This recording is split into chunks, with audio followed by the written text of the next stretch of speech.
សូមជម្រាបដល់សាធារណជនប្រជាពលរដ្ឋខ្មែរទាំងអស់ក្នុងនាមខ្ញុំជាប្រធានក្រុមនិស្សិតអ្នកស្រាវជ្រាវវ័យក្មេងនៃសមាគមរដ្ឋមន្ត្រីថ្ងៃនេះដែរក្នុងគោលបំណងខ្ញុំដាក់ញត្តិមកតុលាការកំពូលទាក់ទងទៅនឹងការបិទសិទ្ធិរបស់លោកគ្រូរំជនដែលជាទីប្រឹក្សាហើយក៏ជាមនុស្សចំណិតរបស់លោកសំស៊ីពីអតីតកាលមកដែរនោះគឺតែហេតុយើងយល់ឃើញថា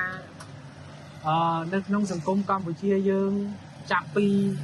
ដែលយើងបានបញ្ចប់សម័យសង្គ្រាមបញ្ចប់ភាពវឹកវរការកាត់សម្លាប់រវាងខ្មែរនិងខ្មែរជាច្រើនឆ្នាំកន្លងមកគឺកម្ពុជាយើងស្វែងរកសន្តិភាព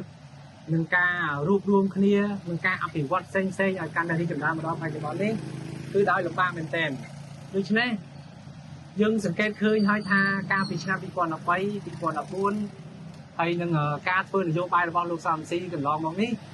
គឺយើងមើលឃើញថាមានតែហានិភ័យសម្រាប់ទៀតគឺជានយោបាយមួយដែលចូលចិត្តគៀងគរមនុស្សយកកម្លាំងមនុស្សយកមកធ្វើរដ្ឋប្រហារឬក៏ទម្លាក់ឬក៏ជានយោបាយបដិវត្តពណ៌ប្រើបុគ្គលដែលនៅក្នុងជាសញ្ញាយោមកខ្លួននៅក្នុងប្រទេសនេះចូលចិត្តប្រើហើយធ្វើសកម្មភាពផ្សេងគឺដើម្បីឲ្យប្រទេសជាតិយើងនេះមានអស្ថិរភាពនយោបាយដូច្នេះដោយសារតែប្រជាពលរដ្ឋមួយចំនួនគាត់យល់ច្រឡំថាក្រមសមាគមតែស្របច្បាប់យើងមានអាជ្ញាប័ណ្ណចេញពីក្រសួងមហាផ្ទៃនេះធ្វើការជូនរដ្ឋាភិបាលនោះកុំឲ្យយល់ច្រឡំថាសមាគមយើងនេះជាសមាគមដែលត្រេកទៅខាងរដ្ឋាភិបាលអីព្រោះយើងផ្ដោតសំខាន់បំផុតគឺទៅលើស្ថិរភាពនយោបាយជាពិសេសលក្ខន្តិកៈដែលសមាគមយើងមានហើយយើងធ្វើនេះវាមិនមែនធ្វើតែខុសច្បាប់ទេគឺធ្វើដោយត្រូវច្បាប់ស្ថាប័នក៏មានច្បាប់គណៈបកនយោបាយក៏មានច្បាប់ប៉ុន្តែបុគ្គលអនុវត្តឲ្យត្រូវច្បាប់អញ្ចឹងនៅក្នុងចំណុចនេះគោលដៅមូលហេតុដែលយើងយកញត្តិមកដាក់គឺគោលបំណងចង់ឲ្យគណៈបកទាំងឡាយយល់ឃើញថាយុវជននិងក្រុមនិស្សិតរបស់យើងគឺមិនចង់បាន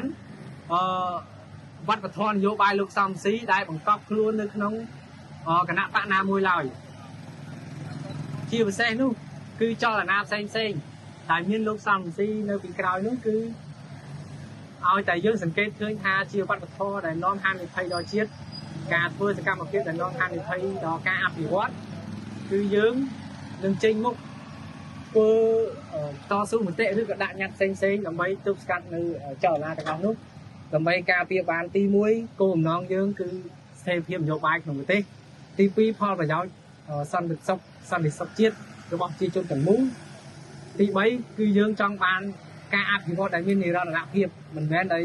ការអភិវឌ្ឍដោយអ្នកនយោបាយចង់បំផ្លាញពេលណាក៏បានដែរអានេះវាជាការអភិវឌ្ឍមួយដែលស្ថិតនៅក្រោមសមោមនុស្សម្នាក់អ្នកនយោបាយម្នាក់ដែលធ្វើឲ្យបាត់បង់ទៅវិញវិធូរពេកគឺយុវជនយើងជំនាន់ក្រោយគឺចង់បានហើយដូច្នេះបញ្ញវន្តនៅក្នុងប្រទេសយើង